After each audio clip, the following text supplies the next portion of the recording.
The E-Cigs, they're very popular amongst the students. Everyone's starting to get them. It's like a big hype in high school. A lot of grade school students are doing it too. The electronic cigarette trend among high school students and younger is catching on fast. In our school, at least 50%. Over 50%, I'd say. At least. Teen use doubled from 2011 to 2012, and students say there's a certain appeal. A lot of kids are doing it now because it's a growing trend. They think it's just to be cool. The aesthetic allure is, people love the idea of smoke. They love the idea of, breathing out smoke looks cool. The electronic cigarette is a way for kids to blow smoke out of their mouths without feeling like they're crippling their lungs and killing themselves. There are some things to be said for e-cigarettes. Many longtime smokers have used vaping to quit smoking. A lot of kids we spoke with said that they believe these battery-operated devices are healthier than their old tobacco counterparts.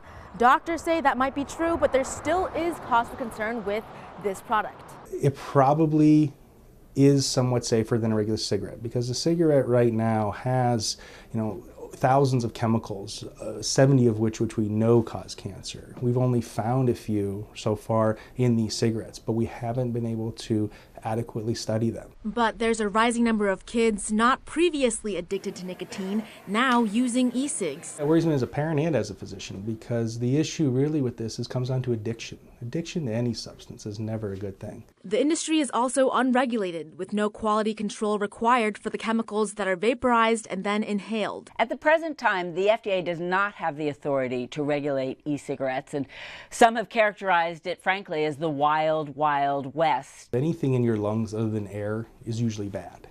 So we don't know what's in these liquids. The danger of those are unknown. Clinical studies and FDA regulations are both in the works for e-cigarettes. But meanwhile, some vendors do sell to minors, and the peer pressure to vape is on. I would definitely say there's peer pressure because, whenever there's a new item, everybody always wants to get the one. Everyone always wants to fit in. It's a very popular thing among boys at prep.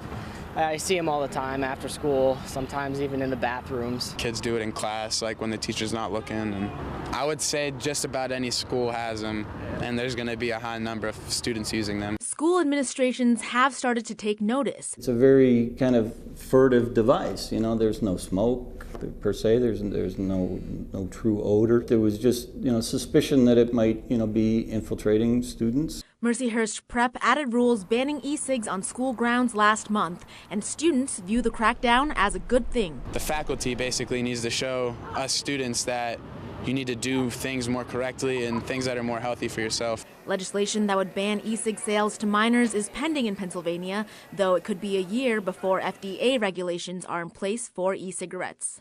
In Erie, I'm Dee Dee Sun reporting.